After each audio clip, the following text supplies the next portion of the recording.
Trazer a palavra, quero orar contigo, Gerson, em nome dos... Alguém traz um copo de água para o Gerson, por gentileza? Não gelada, tá? Ok? Água natural. Amém? Então vamos orar pelo Gerson, para que Deus possa estar abençoando e usando ele nessa noite. Amém, queridos? Pai, muito obrigado por esse irmão, Senhor, que te ama, que buscou tua palavra, e tu colocou uma palavra no coração do Gerson. Fala conosco através dele. Nós abrimos o nosso coração e recebemos a palavra que tu tens para nós, em nome de Jesus. Amém. Deus te abençoe. Boa noite, igreja. Quantos estão felizes aqui na casa do Senhor, amém? É sempre um privilégio, né? Eu sempre digo que é sempre um privilégio a gente estar aqui e poder ministrar a palavra do Senhor. E quando o pastor falou que não poderia estar aqui, né? Ia chegar um pouquinho depois do horário, mas chegou cedo, devia ter pregado, né, pastor? Não, né? Hoje é culto de missões, amados, né? Como o pastor falou. E assim, eu sempre tive a oportunidade de fazer estudos relacionados à vida do apóstolo Paulo. Eu praticamente sou um admirador do apóstolo Paulo e eu vejo assim ele como um personagem, né, na história da igreja que muito nos inspira. E através da vida dele nós temos muito que aprender, através daquilo que ele escreveu, as igrejas onde ele implantou a palavra do Senhor, por onde ele passou, tudo aquilo que ele vivenciou e tudo aquilo que ele experimentou, né, de sofrimento, de frustrações, de tudo aquilo que ele renunciou da sua própria vida em prol do Evangelho. E nada mais justo que hoje, num culto de missões, a gente possa trazer um pouquinho daquilo que é a vida de um homem que foi o grande plantador de igrejas, né? Um homem que foi chamado dentro de uma circunstância, eu creio que pelos seus atributos também, porque Deus, ele olha para cada um de nós, amado, e ele vê algo em nós que ele precisa que nós entreguemos no reino. Cada um de nós que está aqui é porque Deus te viu, Deus te olhou e disse: eu quero você para expandir o meu reino, para alcançar vidas. Foi isso que ele fez na vida do apóstolo Paulo. E eu quero que os irmãos abram comigo aqui, eu convido os irmãos a abrirem a palavra que está lá em Romanos. Romanos no capítulo 15. Nós vamos ler apenas 2 versículos, versículo 20 e 21. Há muitos textos que falam, né? Quando a gente tem um culto de missões, há muitos textos que são clássicos para a gente abordar, para a gente usar. Eu escolhi esse texto aqui porque ele nos revela algo que está no coração de Paulo, estava no coração de Paulo, que eu acho que é algo que tem que estar também no nosso coração como igreja, né? Como missionários que somos, também deve estar no nosso coração. Amém? Todos encontraram?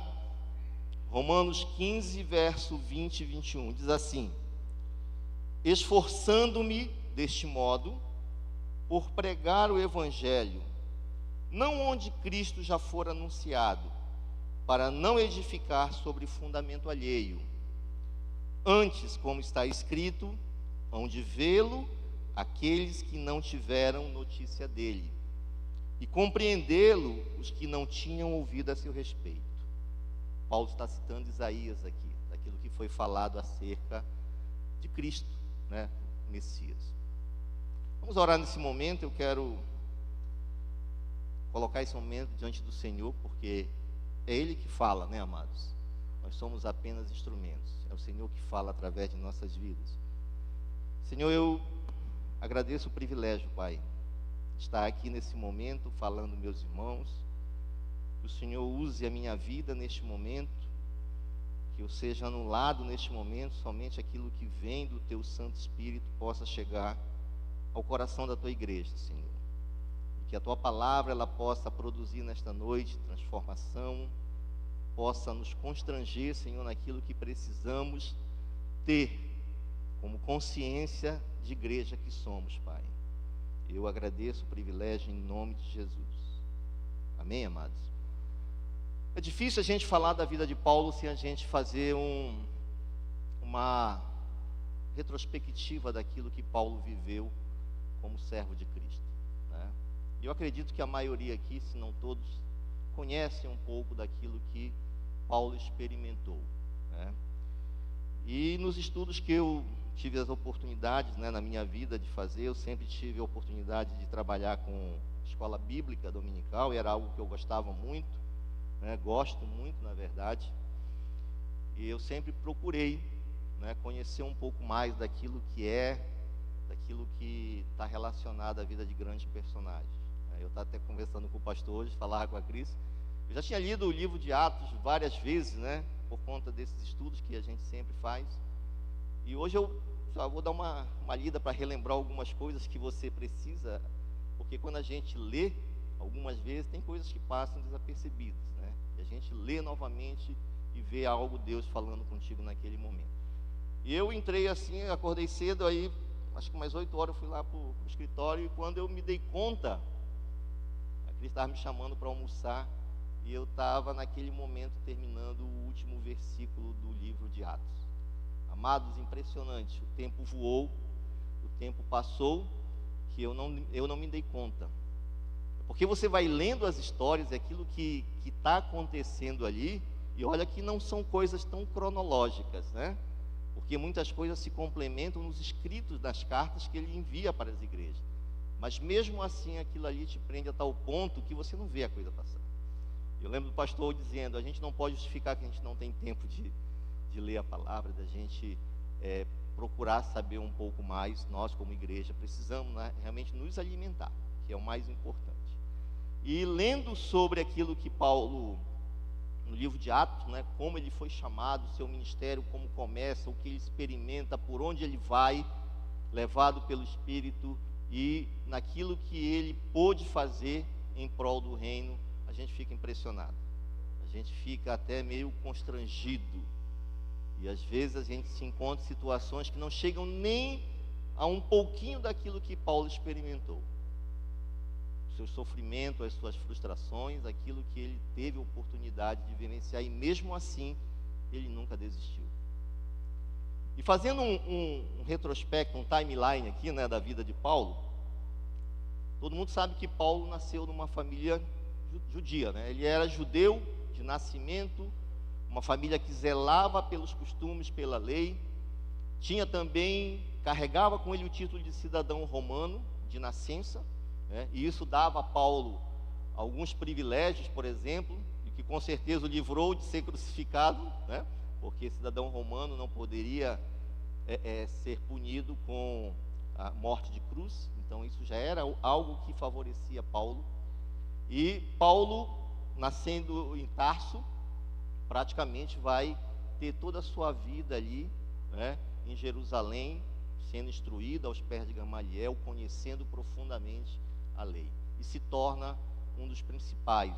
Era fariseu, como ele mesmo cita em alguns textos, pelo zelo que ele tinha pela lei, ele então passa a ser instruído na lei, né, auxiliado e ensinado pelo mestre Gamaliel. E ele se torna um zeloso da lei, né? Mas diz a palavra que quando Jesus morre ali pelo ano 30, né? Embora a gente fique meio confuso com essas datas, porque elas não são tão precisas, mas uma certeza é que lá pelo ano 30, quando Jesus morre, é crucificado, é levado aos céus, e fica a sua igreja e a responsabilidade dos discípulos para continuar o trabalho que ele havia deixado, né?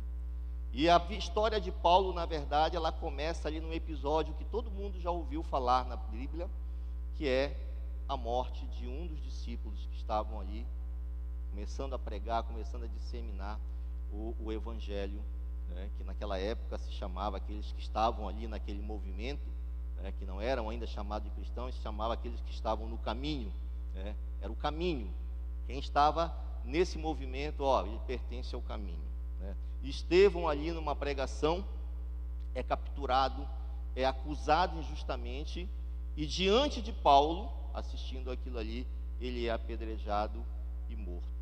Então a história de Paulo começa a surgir nesse momento ali. A história da vida de Paulo em relação ao cristianismo que viria mais tarde começa naquele ponto. E diz a Bíblia e os estudos que a gente pode fazer, né, que Paulo, pedindo cartas recomendadas, né, ou cartas de recomendação, ele pede para ir até Damasco, para ir perseguir aqueles que já estavam ali, né, com o movimento, e ele tem uma experiência de vida, e todo mundo já conhece, já leu aquilo ali, né, a história da conversão de Paulo, né, momento em que ele tem um encontro com Jesus, ali numa situação bem impactante na vida dele, né, Paulo se depara com o Senhor Jesus, que o cega naquele momento, né, derruba do cavalo e ele fica cego ali naquele momento.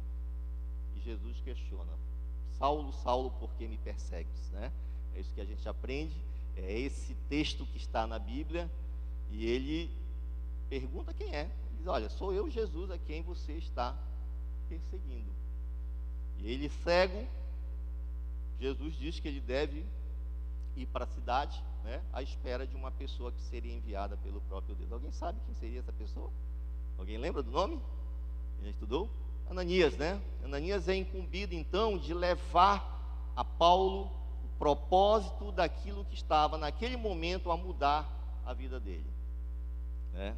E ele até contenda com Deus, ele questiona: mas Senhor, a gente tem ouvido que esse homem, ele é um perseguidor da igreja, ele mata, ele encerra no cárcere aqueles que ele encontra, e o Senhor pede para eu ir lá. E Deus diz a ele: olha, vai, porque eu vou provar para ele o quanto importa sofrer pelo meu nome. Já tínhamos ali uma dica de Deus como seria a trajetória de Paulo, e consequentemente Paulo também já deveria ter, né, em seu coração, já poderia imaginar o que viria pela frente. Então começa ali todo um processo de mudança na vida de Paulo. Só que assim, amados, quando Paulo, depois de estar ali 3 dias, né, naquela condição de cegueira, que ele vem e tem a visita de Ananias, e ele recupera as forças, estava 3 dias sem comer, sem beber, ele fica empolgado, né? Tudo aquilo que acontece com ele, e lá em Damasco mesmo ele quer pregar, ele quer fazer, e as coisas não acontecem muito bem para ele, né? Diz a palavra que alguns grupos ali se revoltaram com ele, porque estavam confusos, na verdade. Um homem que perseguia a igreja, que era fariseu, zeloso pela lei, né, que queria ali a todo custo parar aquele movimento, e agora estava defendendo, estava propagando, estava acompanhando aqueles homens. Os judeus começaram a ficar confusos, né? E Paulo então tem a sua primeira rejeição ali, a ponto dele ser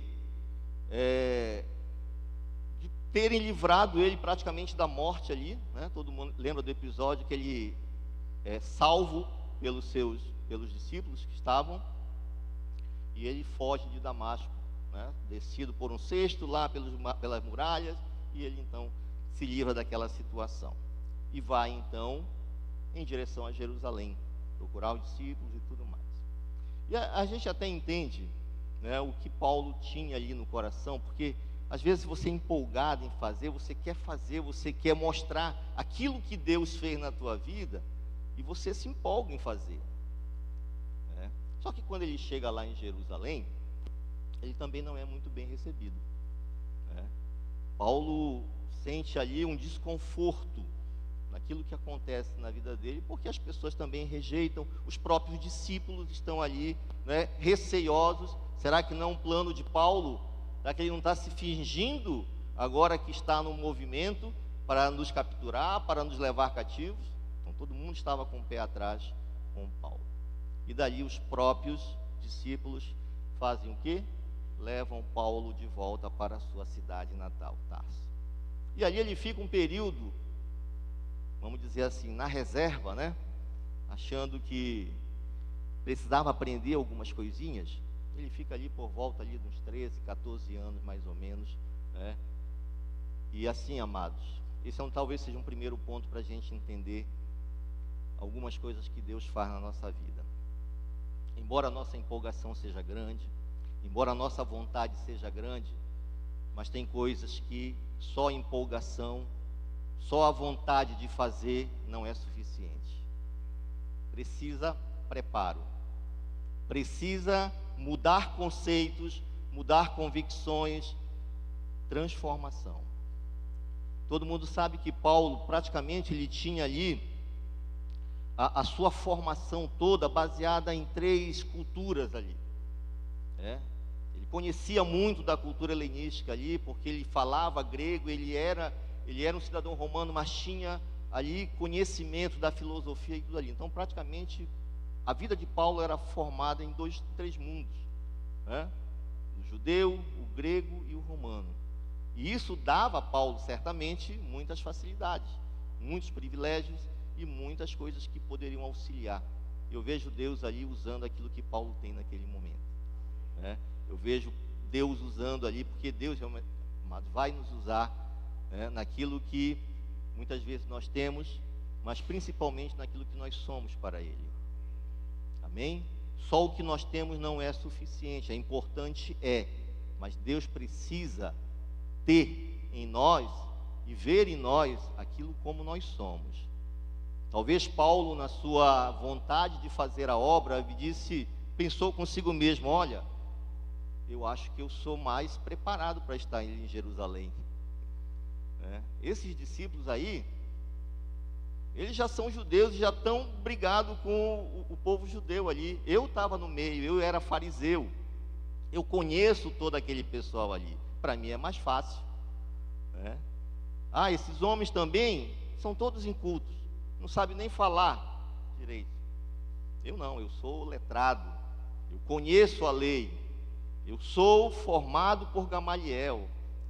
Então Paulo, na sua razão, ele achava que aquilo que ele sabia era suficiente. Mas o processo de Deus, amado, o processo de Deus é demorado mesmo para quem vai ser líder. Mesmo para quem Deus escolhe para ser um líder, para ser um plantador de igreja, para ser um libertador, o processo demora. Porque no processo nós vamos aprender. No processo nós seremos transformados naquilo que é a vontade de Deus, naquilo que Deus quer de fato. Não é na nossa força, e simplesmente na dependência que nós podemos e devemos ter de Deus. E quando Paulo entende, e aprende, ele é lembrado por Barnabé, e Barnabé vai lá, tem um cara ali em Damasco lá em Tarso, que teve um encontro com Jesus, ele pode ser útil para nós, então vai lá, pega, e Paulo então inicia a sua jornada missionária. Quem já teve a oportunidade de ler e ver cronologicamente os lugares por onde Paulo passou, com aqueles que o acompanhavam, a Bíblia está lá dizendo e complementando nas cartas paulinas aquilo que Paulo fez na propagação do Evangelho. E se nós estamos aqui hoje, nós somos fruto das ações de Paulo, das intenções de Paulo, daquilo que Paulo creu e acreditou que ele poderia fazer. E eu fiz um resumo aqui para nós só termos uma ideia de alguns pontos que eu quero como pano de fundo aqui para esse texto que eu li. E é em cima desse texto que eu li antes que eu quero destacar alguns pontos em relação à igreja, a igreja de hoje, nós como igreja. Então, as viagens de Paulo, elas são marcadas por vários acontecimentos, várias situações de sofrimento. E às vezes a gente está no ministério e a gente fica preocupado muitas vezes que o resultado não aparece no trabalho.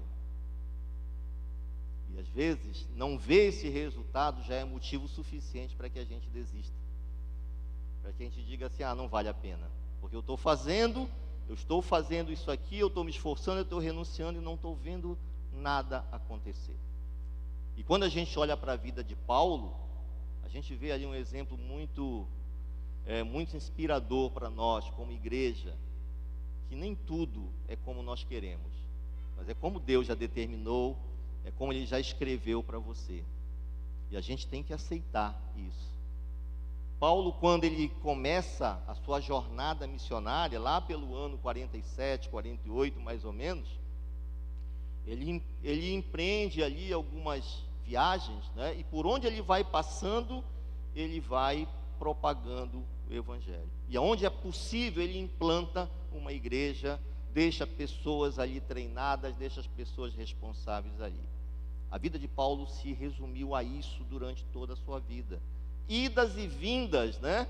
Consolidando, ensinando, reconfortando muitas vezes, porque o trabalho era difícil, e corrigindo quando era necessário corrigir. Alguns ensinamentos que ficaram assim meio deturpados, porque outros vinham e acrescentavam alguma coisa. Então, detalhando alguns pontos que eu achei interessante a gente ver nessa palavra de hoje. A primeira viagem de Paulo, né, eu coloquei mais ou menos assim, né? A primeira viagem dele é pautada pela coragem em meio às oposições que ele sofreu por onde ele chegou, por onde ele passou. Os locais que Paulo visitou na primeira viagem, eu vou colocar aqui rápido, eu não coloquei todas, tá? Eu só destaquei aquelas que tiveram os acontecimentos mais relevantes. Então eu tenho aqui Antioquia da Síria, Chipre, Salaminas e Pafos, Perge, Antioquia da Pisídia, Icônio, Listra e Derbe. Acompanhado de Barnabé e João Marcos, né? Todo mundo lembra daquele episódio em que João Marcos abandona, lá em Perge ele abandona a viagem. Talvez temendo pela sua vida, porque os locais por onde eles passariam seriam de situações adversas. Doenças, né? Em regiões por onde eles passariam, e Paulo, juntamente com Barnabé, e levando João Marcos consigo. Quem lembra que João Marcos, se não me engano, era primo de Barnabé, né? Tinha um parentesco com Barnabé. E ele que convida João Marcos para ir com ele. Mas ele desiste, né? Teve suas razões para isso, né? Como muitas vezes nós desistimos em algumas situações. Nós retrocedemos, né? Temendo alguma coisa, nós retrocedemos. E em Chipre, eu coloquei aqui, na verdade, 3 pontos em cada uma das viagens que eu vou mencionar rapidinho do que aconteceu e que foi relevante naquela viagem. Em Chipre, está relatado lá em Atos 13, de 6 a 12, ele fala sobre a primeira adversidade que Paulo enfrenta quando ele confronta o mágico, né? Elimas, que dificultava a pregação de Paulo, que dificultava a conversão do procônsul Sérgio Paulo, né? Todo mundo lembra dessa história lá, que ele falando para daquele mágico ali, ele fica cego por um período, e aí o procônsul, ele é convertido e aceita a palavra de Paulo. E é interessante, amados, que não teve quase um lugar que Paulo passou que ele não sofreu, né, situações de adversidade, de confronto, de rejeição. Mas sempre tinha alguém que Deus já tinha colocado os olhos e dizia: esse eu vou salvar. Paulo, a gente não vê muitos relatos que ele converteu milhares de pessoas. No episódio que acontece na pregação de Pedro, onde de uma só vez 3.000 almas são convertidas, né, que seria o top dos top para os pregadores, né, na vida de Paulo não acontecia muito isso. Tudo aquilo que Paulo sofria, às vezes Deus estava olhando para alguém que ele queria salvar, que ele queria converter. E às vezes a gente se frustra porque talvez a gente não tenha uma plateia muito grande. Às vezes a gente quer falar para multidões. A gente acha que a pregação merece ser alcançada, e de fato merece. Mas Deus, Ele tem situações que Ele já escolheu.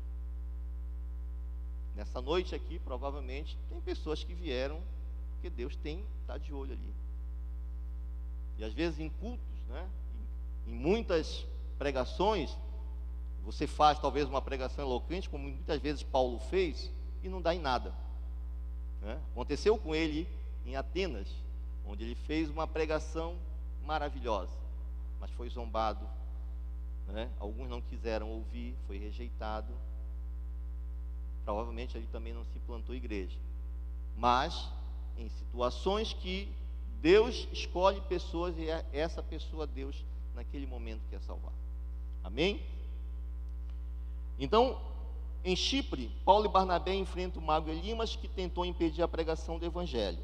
Em Antioquia da Pisídia, lá em Atos 13, 14 e 52, Paulo pregou na sinagoga e muitos gentios creram, mas os judeus incitaram uma perseguição contra eles, obrigando-os a sair da cidade. Em Listra, tem um acontecimento, né, interessante, porque eles estão pregando ali e eles curam um aleijado, um coxo. E lá eles começam, né, cria todo aquele alvoroço, começam a comparar Paulo e Barnabé a deuses, né? Quem já leu esse episódio lembra, eles são confundidos com Zeus e Hermes, né? Deuses da mitologia grega. E eles dizem, olha, não, nós não somos deuses, nós somos homens, e nós viemos a falar em nome de Cristo Jesus, aquele que ressuscitou. E outros judeus ali, que faziam parte daquela região, cria todo um tumulto, e eles são dali apedrejados. Quem lembra, nesse período, Paulo é apedrejado lá em Listra e é dado como morto. Lembram? Já leram essa história? Ele é dado como morto ali. Jogam ele para fora da cidade. E o que acontece? Paulo desiste? Não. Ele acorda, levanta e volta para a cidade e vai pregar. Interessante. Às vezes nós olhamos para situações dizendo, poxa, não tenho mais condição de continuar. Estou muito cansado. Não consigo mais seguir daqui. Eu venho todo domingo para a igreja, eu faço toda vez a mesma coisa, eu estou cansado hoje, eu não vou. E Paulo, por várias vezes, chegou ao ponto e à beira da morte, mas ele nunca pensou, ele nunca cogitou no seu coração dizer, não, está difícil, eu vou desistir. E nós, amados, nós somos igreja. Nós somos aqueles que são frutos, na verdade, do todo o trabalho missionário que Paulo implementou, tudo aquilo que ele fez. Nós estamos aqui como resultado disso. E Paulo, para nós, ele deve ser sempre aquele que eu vou olhar, porque ele mesmo falou, olha, sede meus imitadores como eu sou de Cristo. Paulo sempre fez referência dessa forma. Ele disse, olha, imitem a mim porque eu estou imitando a Cristo.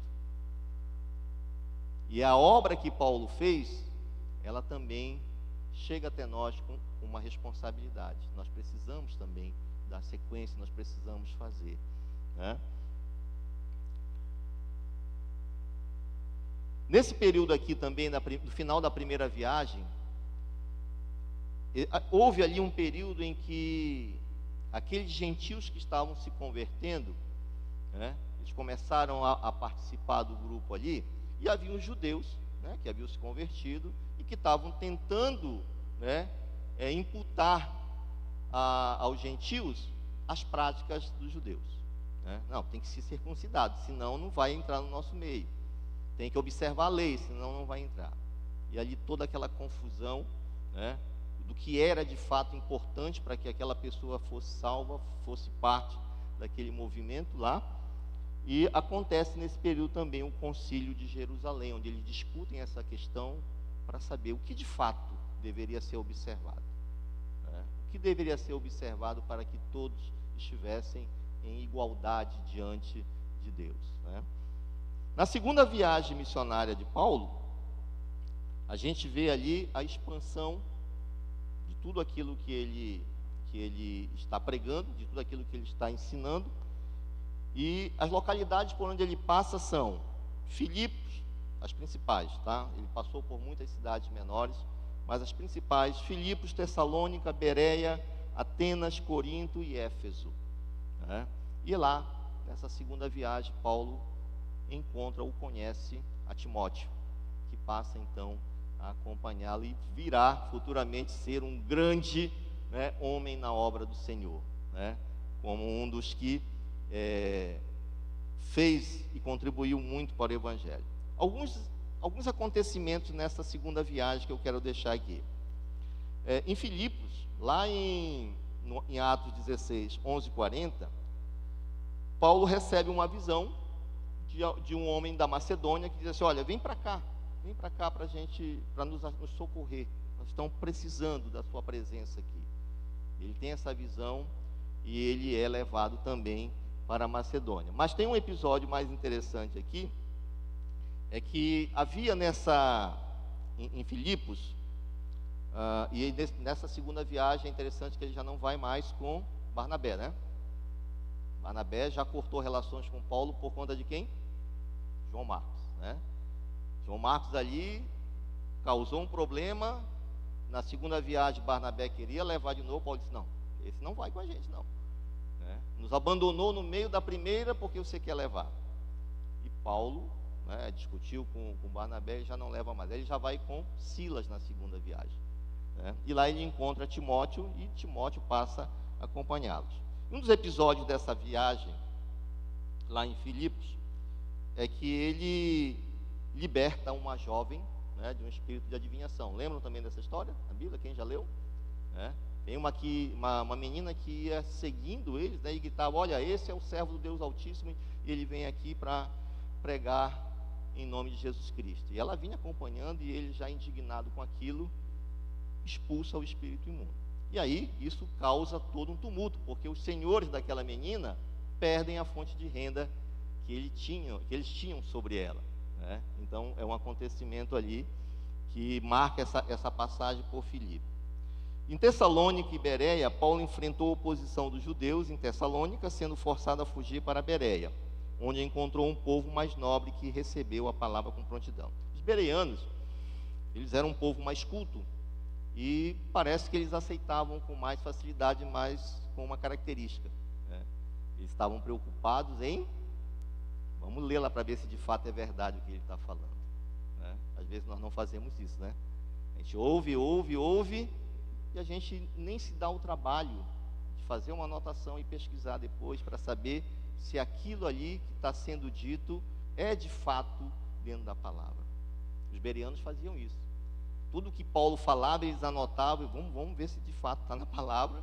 É uma prática que a gente tem que ter, né, que a gente pode tomar como exemplo, nós como somos crentes preocupados, né, em conhecer cada vez mais, nos alimentar. Porque, como sempre o pastor diz, a pregação de domingo, ela é um monólogo. Eu falando, ou ele falando e todo mundo ouvindo. Só que nós precisamos buscar, nós precisamos nos alimentar, nós precisamos degustar aquilo que foi falado, para que a gente possa então realmente extrair as verdades que uma ministração, que um estudo, ele nos traz, né? Na segunda viagem também em Atenas, foi o que eu citei, Paulo faz um discurso belíssimo. Ele fala eloquentemente daquilo que ele experimentou, daquilo que ele viu e como ele passou a ser um colaborador da causa, né? E um dos principais ali. Só que nada acontece ali em Atenas.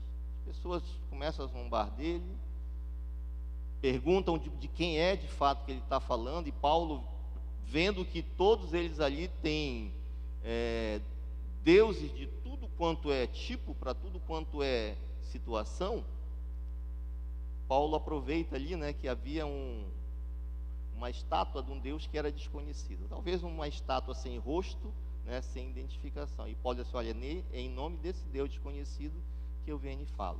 Só que quando ele começa a falar e chega no ponto da ressurreição dos mortos, ele diz, olha, não queremos mais ouvir, né? Não queremos mais ouvir sobre isso, aí está muito estranho.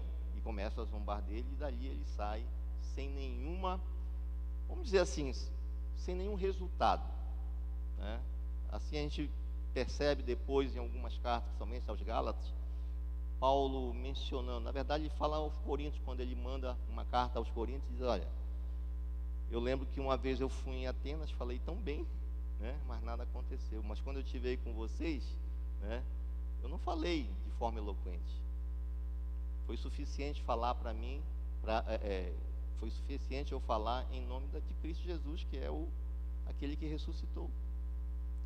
E às vezes nós queremos que a nossa pregação seja mais importante do que aquele de quem nós estamos pregando. Muitas vezes nós não conseguimos resultados porque achamos que é pelo nosso bem falar, pelo nosso conhecimento, que nós vamos mudar e vamos impactar a vida de outras pessoas. Não, amados. Nós como missionários, nós como responsáveis em expandir o reino, devemos falar com a nossa vida. Amém? É a nossa vida que fala. E falar de Cristo é suficiente, eu não preciso adicionar nada. Eu não preciso acrescentar nada, porque Cristo ressurreto é suficiente Salvador. Amém?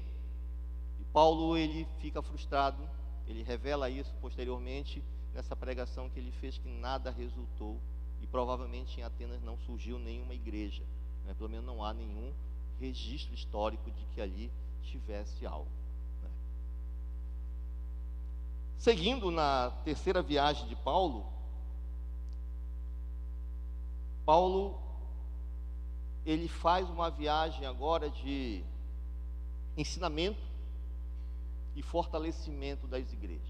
Por onde ele implantou, ele começou a visitar para saber como estava. Um processo de consolidação daquilo que Paulo estava pregando. E ele visitou a Galácia, Frígia, Éfeso novamente, Macedônia, Grécia, Corinto, passou em Troade, Mileto e Jerusalém.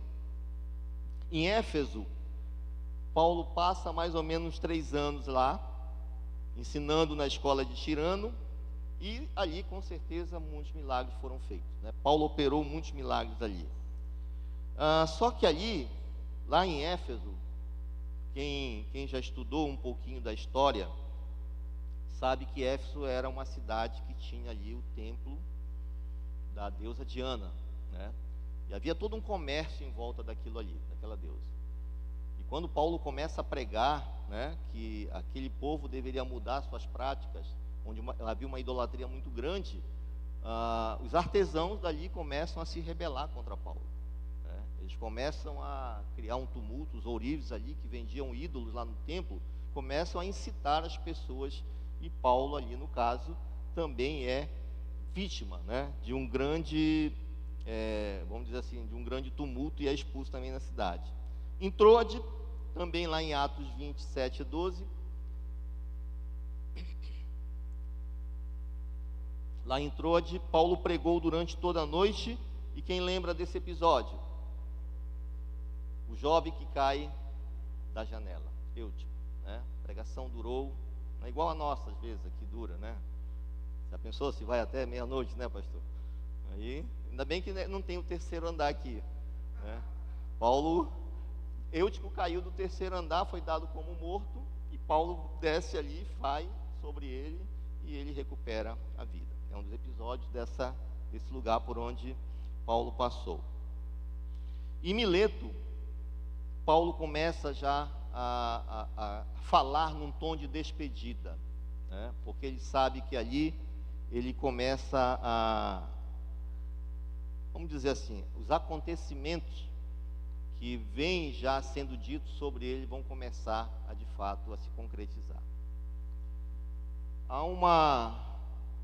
Deixa eu ver onde é. Há uma ação profética, né, de um profeta ali chamado Ágapo. Não sei quem lembra dessa história.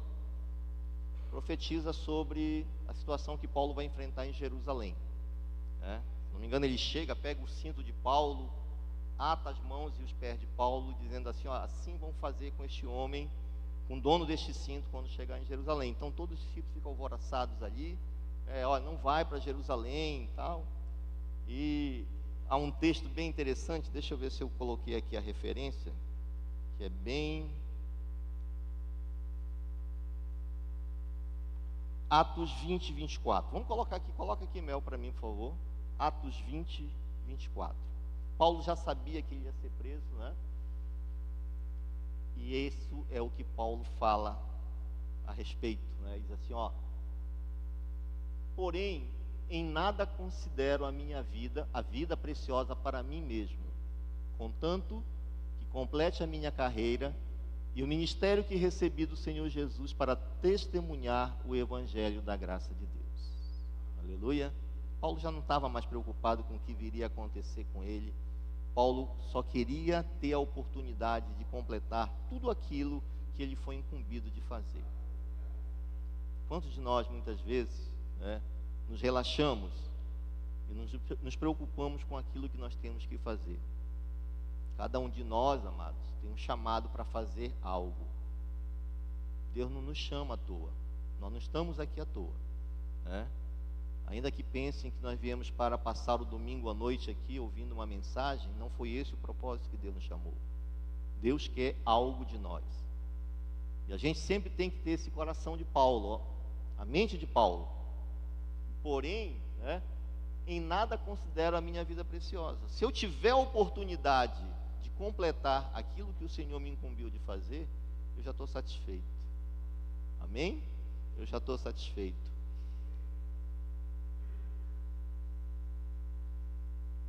E aí, Paulo, de fato, quando chega em Jerusalém, ele sofre ali todo um processo de acusação injusta e ele é preso, né? E ele, quem lembra, sabe que Paulo, depois de estar ali na prisão, querem julgá-lo, né, sem uma acusação formal, sem algo de fato concreto, né? E ele diz assim: olha, eu sou cidadão romano, né?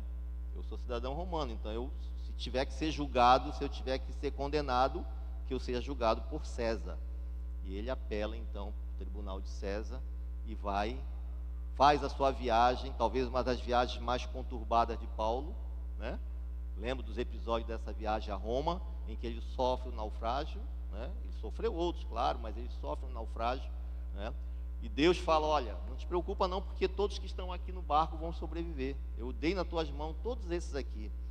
E eles ali no naufrágio, vão parar na ilha de Malta, e ali ele acende uma fogueira lá, e quem lembra desse episódio, Paulo, na hora que ele está pegando lenha, ele é picado por uma víbora, né? E o pessoal diz: poxa, esse aí de fato é um assassino.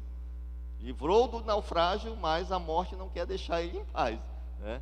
E esperavam que ele de fato morresse ali, mas ele não morre, né? E todo mundo começa a ter outra ideia de quem é Paulo, né? Então, essa é basicamente o contexto daquilo que Paulo experimentou nas suas viagens, né? Naquilo que ele experimentou, né? Isso é basicamente o final do livro de Atos, quando ele vai de fato, ele fica preso ali em Roma, em prisão domiciliar, né? Depois ele é liberto, sem dúvida, porque Atos não fala, mas tem estudos que falam sobre que ele foi liberto depois. E teve a oportunidade ainda de fazer algumas atividades missionárias, porque ali mesmo na casa dele, que ele tinha alugado, ele ainda recebia as pessoas para estar ensinando a palavra, para estar fortalecendo e assim por diante, né? Na verdade, ele só vai ser morto ali, martirizado lá pelo ano 67, 68, quando estudos dizem que ele foi decapitado, né, no império de Nero, no governo de Nero, se eu não me engano, né? Mas esse é o pano de fundo para aquele texto que eu li. E é nesse texto que eu quero tirar alguns pontos, amados, né? Eu li aqui: esforçando-me, no verso 20, lá em Romanos 15, eu li aqui: esforçando-me deste modo por pregar o Evangelho, não onde Cristo já fora anunciado, para não edificar sobre fundamento alheio. Antes, como está escrito, ele cita Isaías: hão de vê-lo aqueles que não tiveram notícia dele, e compreendê-lo os que não tinham ouvido a seu respeito, né? E aqui eu quero colocar alguns pontos, né? Selecionei aqui uns 20 pontos, brincadeira, né? Não é 20 não, né? Eu coloquei aqui alguns pontinhos para a gente. Tá bom, não tem eutico aqui, pastor, né? Ó, primeiro ponto que eu quero considerar desse texto de Paulo: missões são um chamado à inovação espiritual. Verso 20: e deste modo me esforcei por anunciar o Evangelho, não onde Cristo já fora nomeado. O coração de Paulo sempre queria levar ele para lugares onde de fato nunca Cristo havia sido conhecido. Amém? É lá que nós devemos buscar pessoas, é lá que nós devemos buscar almas, aonde de fato Cristo nunca foi visto. Eu tenho que sair daqui do meu país? Não estou falando isso, mas por incrível que pareça, nós convivemos com pessoas que nunca ouviram falar de Cristo.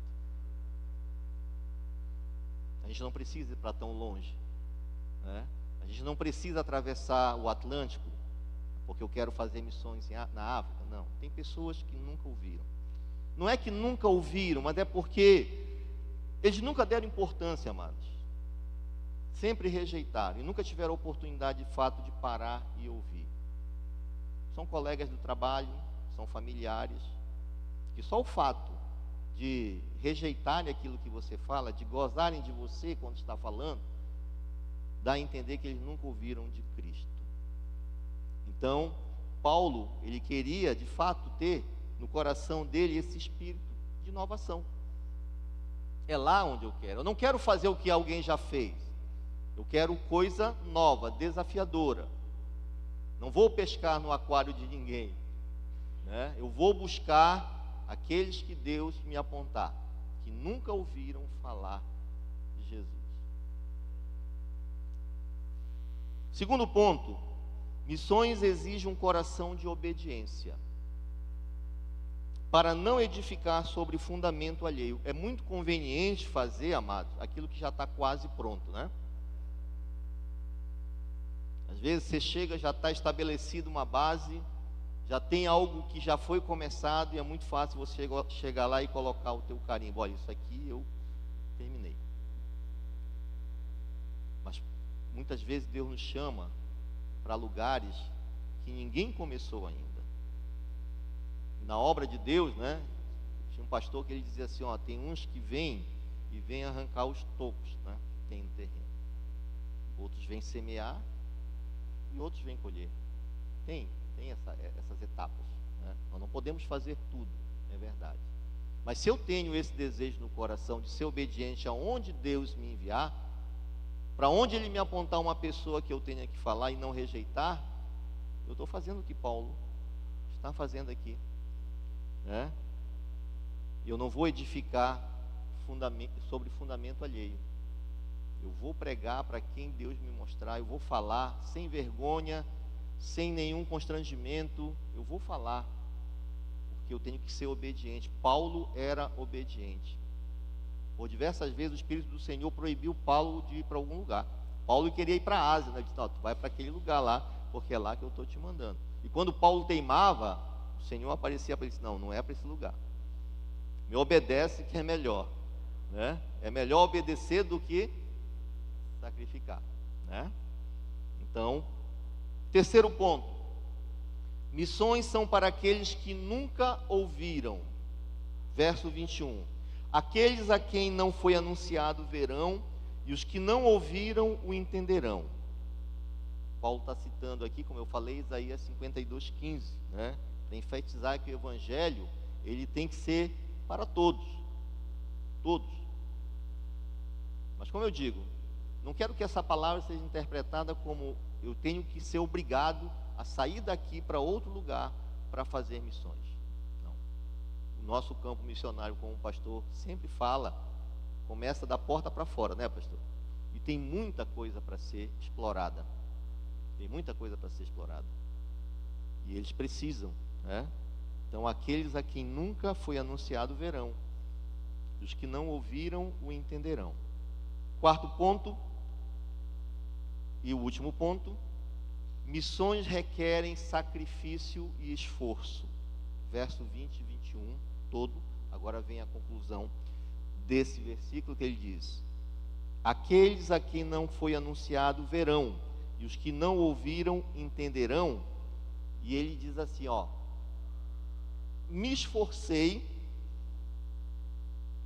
para pregar o evangelho, né? Ele não levou em consideração a diversidade, e olha que ele teve bastante. Paulo teve motivos de sobra, amados, para poder cair fora. Aproveitar um naufrágio daquele, vou me mandar, deixa para outro. Paulo teve motivo e oportunidade, mas Paulo tinha um amor tão grande, né, pela ideia, né, de que a palavra de Deus precisava ser levada para todos os outros que não conheciam. E quando os judeus rejeitaram, ele sacudiu, né, as sandálias lá, o pó tudinho, e foi adiante para os gentios. Como eu falei, nós somos consequência da persistência de Paulo, da sua obstinação, da sua insistência em não desistir, né, de ser obediente até o fim. Então, missão requer nosso sacrifício. Paulo anulou sua vida, de tudo que era possível para um homem, Paulo anulou, em prol do Evangelho. E se nós estamos aqui hoje, nós temos que olhar para a vida de Paulo com carinho, com amor e agradecer ao Senhor, porque ele foi, vamos dizer assim, claro que todos foram importantes, mas Paulo teve um papel muito relevante na obra de Deus, né? De propagar o Evangelho, de plantar igreja, de consolidar vidas. E nunca se queixou, até o espinho na carne que foi plantado na vida de Paulo, né? Ele soube aceitar, embora ele tenha questionado. Questionar não é pecado, questionar não é desobediência, mas quando a gente aceita a vontade de Deus, até o espinho se torna suportável, né? E a vida de Paulo, ele mostrou para nós isso, que é possível, mesmo com espinho na carne, a gente pode fazer a obra de Deus, né? E eu sei que quando a gente tem esse coração parecido com o de Paulo, sempre vão ter problemas, sempre vai ter adversidade, mas Deus nos sustenta, é Deus que nos leva. E assim, o que podemos fazer não é pelaquilo que nós somos, pelaquilo que nós temos de conhecimento, mas é pelo que Deus vai nos capacitar à medida que a gente vai cada vez mais avançando na obra. Amém? Então que fique no coração de vocês essa mensagem, que a gente possa sempre olhar para a vida de Paulo com um carinho muito especial, com uma admiração, porque ele fez aquilo que muitos teriam desistido, sem dúvida, se pegassem metade daquilo que ele experimentou, né? Mas ele disse: eu completei a carreira, né? E recebeu com certeza a coroa que estava preparada para ele. Amém? Obrigado, pastor.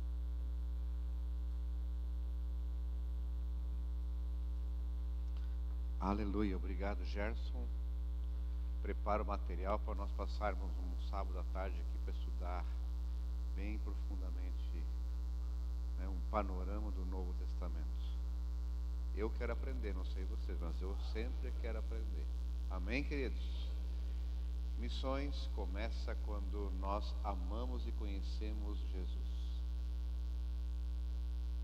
Escuta isso, amado. Missões começam no nosso quarto, quando fechamos a porta e Deus se revela a nós. Ninguém é o mesmo quando tem um encontro com Jesus. E nesse retiro, mais uma vez eu vi que essa conversa de que homem não chora é mentira. É mentira. E quando um homem se rende na presença do Senhor, e o Senhor tem liberdade de falar ao seu coração, algo tremendo acontece.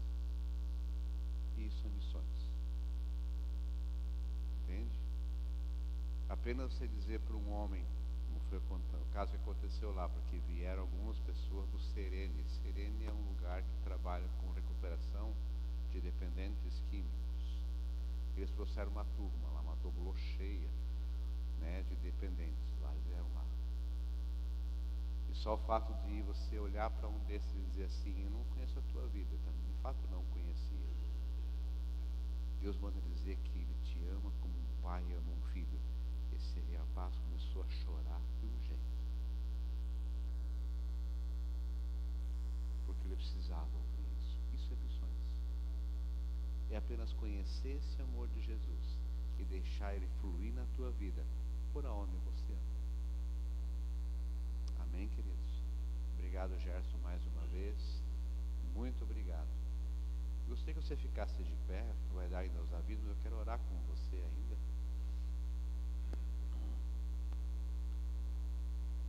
Eu não sei se você conhece, e enquanto o Gerson estava pregando, quase que chamo de pastor Gerson, né?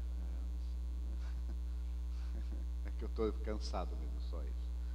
Mas enquanto que ele pregava, eu falei algo para os homens lá, de que eles tentaram muitas coisas no mundão aí fora, para encontrar alegria, para encontrar paz, para encontrar um preenchimento no seu coração. E nós estudamos 4 personagens lá. Estudamos a vida de 4 homens. E eu falei assim, por que que você tentou tantas coisas? Tantas coisas, tantas coisas, tantas coisas. Por que você não dá uma chance para Jesus? Só basta você colocar de lado, não precisa descartar por enquanto. Coloca de lado aquilo que te influenciaram quem é Jesus. Não descarta, deixa depois o Espírito Santo explicar isso para você. Eu só quero que tu coloque de lado aquilo que as pessoas disseram, quem é Deus, quem é Jesus, o que é a igreja, o que é o pastor. Coloca de lado um pouco e dá uma chance e diga, Jesus, entra na minha vida. Comece a falar comigo. E quando aqueles homens baixaram a cabeça e fizeram isso, rapaz, foi algo tremendo. Porque eles foram humildes. Eles vêm com preconceitos. Né? O primeiro homem que nós falamos ali foi sobre Jairo, um dos chefes da sinagoga, cheio de preconceitos, cheio de vontade de achar uma coisa em Jesus para culpar Jesus, como a Bíblia fala que acontecia isso. Mas de repente, com a filha doente, sabia que só Jesus podia curá-lo. Ele teve que deixar de lado alguns conceitos para dizer, tá bom, Jesus, então me ajuda. Hoje à noite eu não sei que tipo de conceito tu tem em Jesus. Eu quero te convidar, se você não entregou a tua vida a Jesus ainda hoje à noite, pegue esses conceitos, talvez livros que você leu, eu não sei. Talvez professores que você ouviu no segundo grau, na faculdade. Pega esses conceitos, não descarta, eu não estou dizendo isso. Pega eles, põe de lado e fala assim, Espírito Santo, me explica isso. Me explica isso. Mas hoje, abra o teu coração e diga, Senhor, fala comigo. Eu estou aqui para dizer, Senhor, eu estou procurando paz e não estou encontrando. Eu estou procurando felicidade e não estou encontrando. Eu estou procurando união, não estou encontrando. Eu estou procurando tanta coisa e não estou encontrando. E lá fora falo que eu tenho que fazer isso, tenho que fazer aquilo, tenho que trocar daquilo, tenho que trocar de sexo, tenho que fazer aquilo. Amados, coloca isso de lado. E entenda uma coisa. Jesus é o príncipe da paz. Ele te ama. E Ele tem o principal amor por você. Então eu só quero que você, não quero constranger ninguém, mas só que você feche os teus olhos. Tu não é precisar levantar a mão, nada. Aí no seu lugar. Só fecha os teus olhos para você experimentar, estar sensível ao toque do Espírito Santo. E se você quiser, eu quero que você repita uma oração comigo. Ok? Se você quiser, e não precisa repetir alto, só você. Repete uma oração comigo. Diga assim, Senhor Jesus, Tu me conheces. Tu sabes que eu tenho dúvidas. Tu sabes que eu estou procurando tantas coisas. E hoje eu quero pegar a minha mente, o meu coração e entregar para Ti, Espírito Santo. E eu sei que Tu vais me ensinar o que é a verdade. Me ajuda, Espírito Santo, a entender mais sobre esse Jesus. Não como um Jesus histórico, mas como um Salvador. Alguém que me ama, que me perdoa e que me abençoa. Eu quero hoje dizer para Ti, Jesus, me ajuda a Te conhecer. E eu faço essa oração em Teu nome, Jesus. Amém. Amém? Você orou isso, ninguém ouviu, mas Jesus ouviu. Não desista.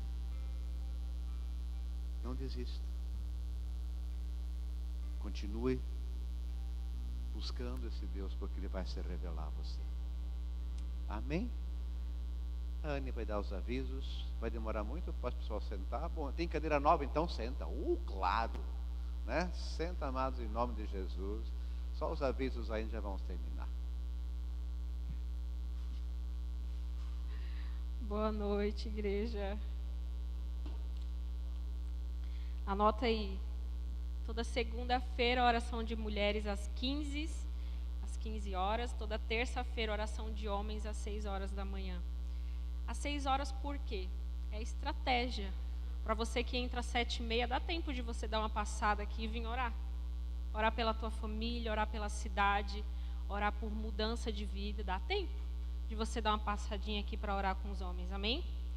Todas as quintas-feiras e sábados a gente tem GC. Se você tem interesse em participar, vem falar comigo e com o Anderson ou com os pastores, que a gente vai estar te encaminhando para o mais próximo da sua casa, amém? Falar sobre as cadeiras, queridos. As cadeiras, elas estão aqui, mas nós precisamos quitar elas. Então não deixe de contribuir. Nós precisamos repor esse valor, não é isso, Fabrício? Então, assim, continue contribuindo com aquilo que tiver proposto em seu coração. Amém? Porque eu creio que de 55, falta muito pouco. A gente está indo super bem, né? E para ajudar, né, nessa quitação das cadeiras, no dia 8, a gente vai estar fazendo um frango assado. Então, se você quer adquirir um frango para o dia 8 de setembro, fala com o Anderson no final do culto. Ou se você quiser vender as fichas, ajudar, a gente agradece, tá bom? É R$60, gente, o frango. Olha lá, o pastor está falando que ele vai rechear tudo, vai costurar tudo. Eu e a Dilma não viemos dessa vez. Muitos homens vão vir ajudar, em nome de Jesus. No dia 14 de setembro, a partir das 16 horas, a gente vai receber a missionária Jéssica, missionária e palestrante Jéssica. Ela é palestrante do Carisma e ela dá essa matéria assim excepcionalmente. Gente, é sem explicação, é maravilhosa a matéria dela. E a gente quer convidar vocês a participar do seminário de escatologia aqui na igreja que vai acontecer a partir das 4 horas. Vai ter um coffee break, só que nós precisamos que você faça a inscrição. Como? Através de um link. Ah, mas eu cheguei agora, eu quero participar e eu não tenho link. Fala com a gente, com a Laia ali, ó. Aqui não vai casar porque não foi no retiro de homens. Fala com a Laiane, que ela vai te encaminhar esse link para você estar fazendo a sua inscrição. Amém? Quem comprou o livro para a gente estar fazendo os cultos de domingo, fazendo a leitura como igreja, vai falar com o Anderson que os livros estão lá atrás. Amém? Eu quero só ler um versículo para a gente encerrar o culto, que o pastor sempre fala no final, só que eu decidi ler o versículo. Vocês podem ficar de pé para a gente encerrar? Vamos curvar as nossas frontes.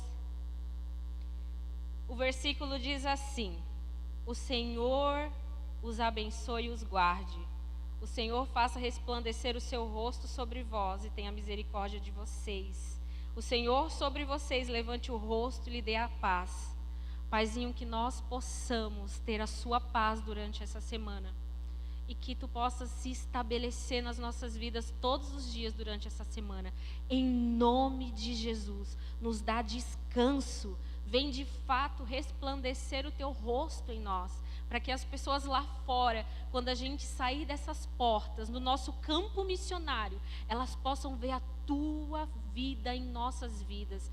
Em nome de Jesus, que nós sejamos discípulos autênticos teus, aos quais as pessoas lá fora possam olhar para a nossa vida e ver Cristo em nós, a esperança da glória, em nome de Jesus.